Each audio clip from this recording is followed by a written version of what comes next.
4 polimorfismos de nucleótido único. Eso es lo que separa el haplogrupo mitocondrial C1be de cualquier linaje genético conocido en Asia Oriental o Siberia.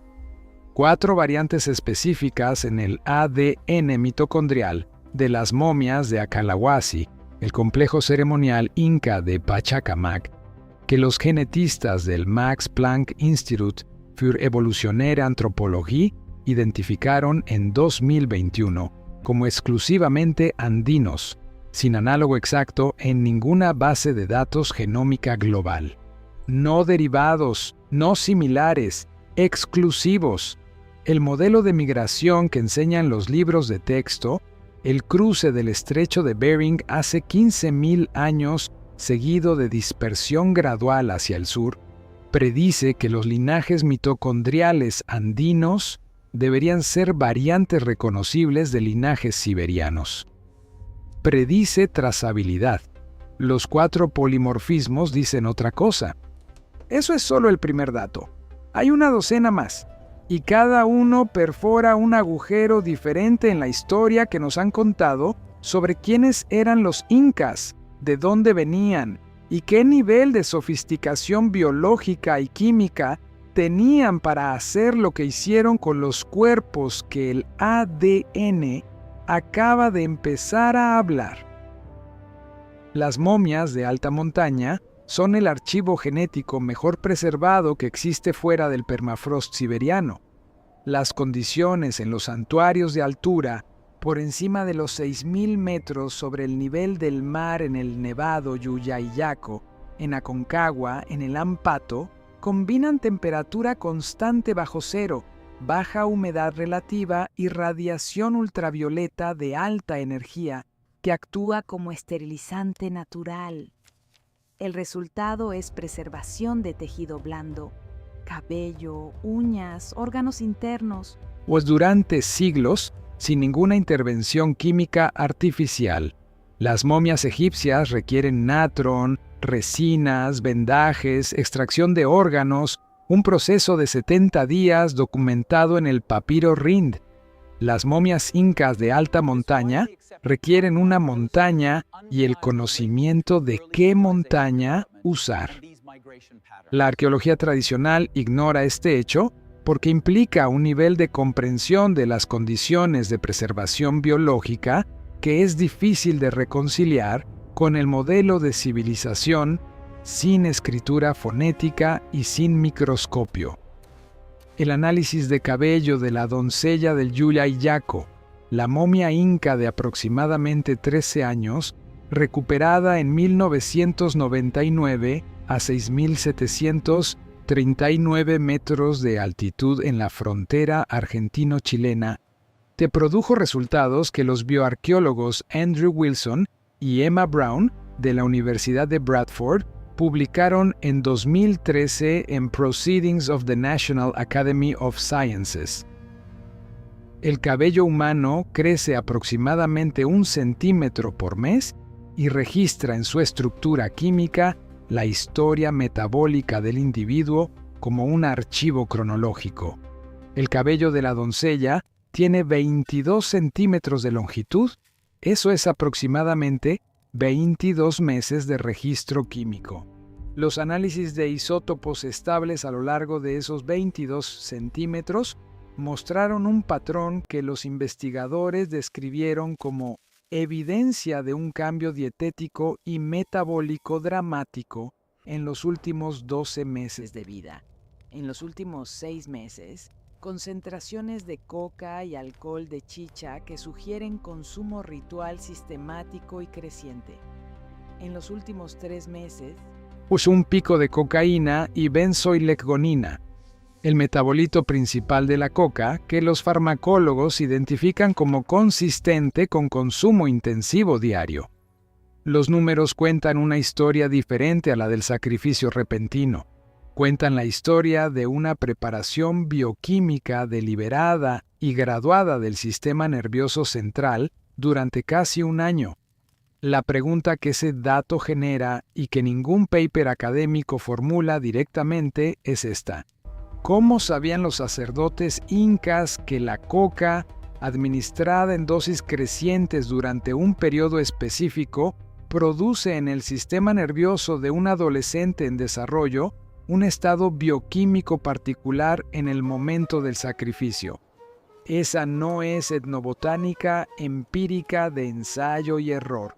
Esa es farmacología de precisión con conocimiento de farmacocinética, de la relación entre dosis, o sea, tiempo y efecto metabólico acumulado. Sin laboratorio, sin cromatografía, sin curvas de concentración plasmática, según el modelo oficial. El ADN mitocondrial extraído de las 3 momias del Yuya y Yaco, la doncella, el niño del rayo y la niña del rayo, reveló algo que los genetistas tardaron en publicar por las implicaciones que generaba. Los 3 individuos no eran familiares cercanos. Sus haplogrupos mitocondriales pertenecen a linajes geográficamente distantes dentro del territorio del Tahuantinsuyo. La doncella portaba el haplogrupo C1b con las variantes exclusivas andinas del altiplano central. Uno de los otros individuos portaba marcadores genéticos más consistentes con poblaciones de la costa norte peruana. El tercero mostraba afinidades con linajes del sur andino chileno, 3 regiones genéticas diferentes, una sola montaña, un solo evento ritual. La arqueología tradicional ignora este hecho con la explicación de que el sistema de Akla, las mujeres elegidas para el servicio religioso imperial, reclutaba individuos de todo el imperio, correcto como descripción administrativa, completamente insuficiente como explicación de por qué los sacerdotes seleccionaban específicamente individuos de linajes genéticos diferentes para ciertos rituales. Esa selección presupone la capacidad de identificar diferencias de origen entre individuos fenotípicamente similares. Presupone algún método de clasificación que iba más allá de la procedencia geográfica declarada. Las momias de Paracas añaden la capa más perturbadora al archivo genético andino.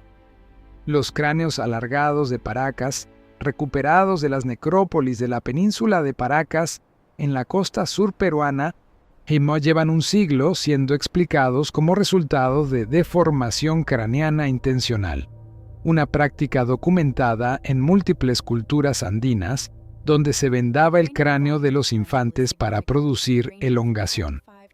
La deformación intencional produce elongación, pero no cambia el volumen craneal total ni la morfología de las suturas craneanas.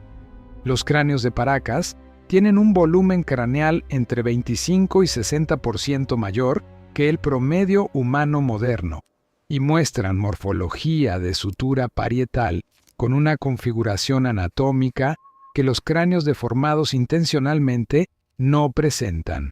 El investigador forense independiente Brian Forster recolectó muestras de cabello y diente de varios cráneos de Paracas y las envió para análisis de ADN mitocondrial a un laboratorio en los Estados Unidos en 2017.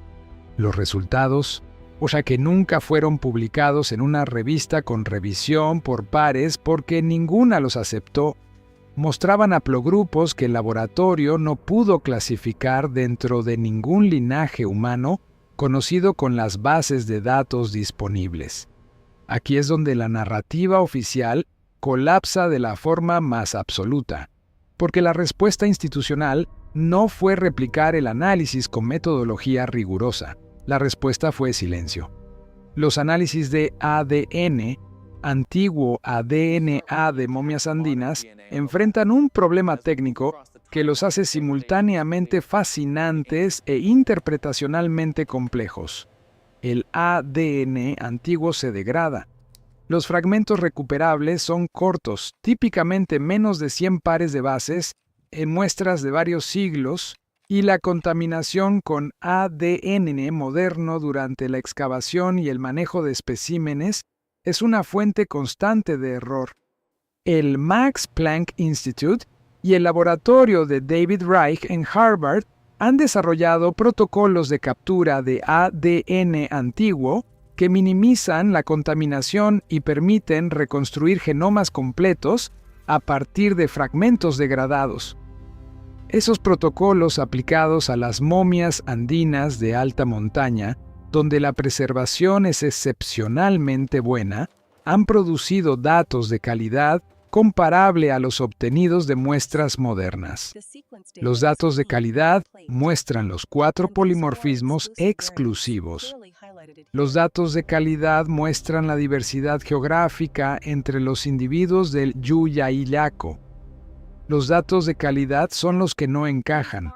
La conexión transoceánica es el punto donde la genética molecular moderna está forzando una conversación que la arqueología tradicional ha resistido durante décadas.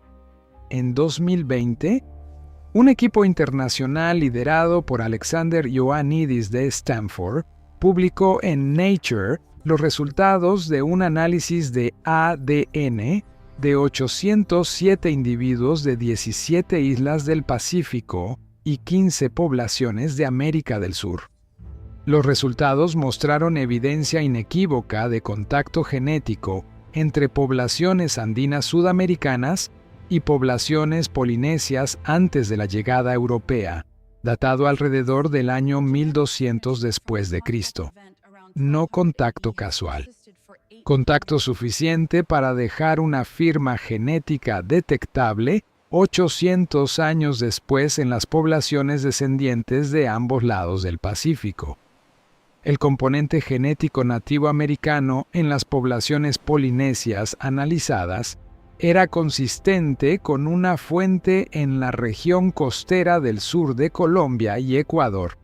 La naturaleza bidireccional del contacto implica navegación de alta mar intencional y repetida a través del mayor océano del planeta, con embarcaciones de madera y fibra vegetal según el modelo oficial.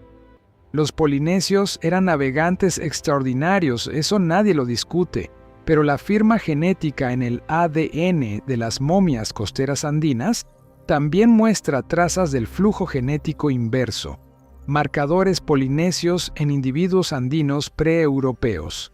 El Pacífico no era una barrera, era una ruta que alguien conocía lo suficientemente bien como para cruzarla en ambas direcciones, con suficiente regularidad para dejar huella en el genoma de poblaciones enteras.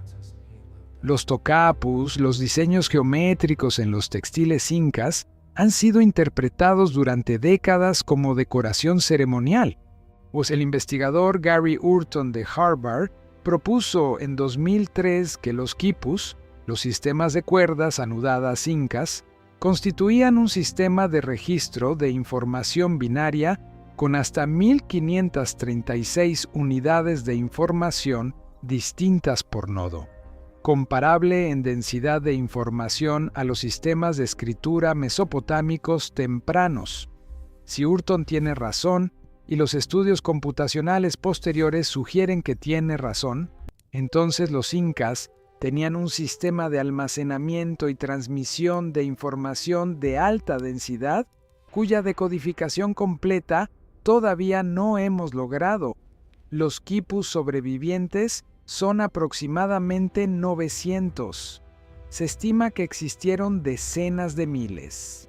Los españoles los destruyeron sistemáticamente porque los funcionarios coloniales que los examinaron concluyeron que contenían información religiosa y administrativa que competía con el orden colonial.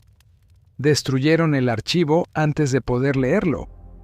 Lo que los análisis de ADN de las momias están revelando ahora es que el conocimiento codificado en esos quipus destruidos incluía, con alta probabilidad, registros genealógicos de precisión suficiente para rastrear linajes genéticos a través de generaciones.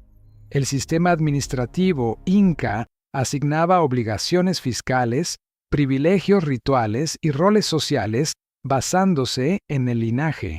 Para administrar eso a escala de un imperio de 12 millones de personas sin escritura alfabética, requieres un sistema de registro genealógico de alta fidelidad. Los quipus eran ese sistema. Y los destruimos antes de aprender a leerlos. Lo que el ADN de las momias incas está revelando en tiempo real, a medida que los protocolos de ADN mejoran y los genomas se reconstruyen con mayor completitud, no es simplemente que los incas eran más sofisticados de lo que pensábamos. Está revelando que el modelo completo que usamos para entender la prehistoria americana, sus rutas de migración, sus velocidades de desarrollo tecnológico, sus conexiones con otras civilizaciones del Pacífico y posiblemente del Atlántico, es un modelo construido sobre el 5% de la evidencia disponible. El 95% restante está en las momias que apenas estamos empezando a leer, en los quipus que destruimos antes de entenderlos, o en los genomas de poblaciones descendientes que llevan en su ADN la memoria de contactos y migraciones que ningún libro de texto actual contempla. Y la pregunta que los 4 polimorfismos exclusivos del haplogrupo C1b dejan sin respuesta no es de dónde vinieron los incas, es cuánto tiempo llevaban ahí y qué pasó antes de que llegáramos a contarlo.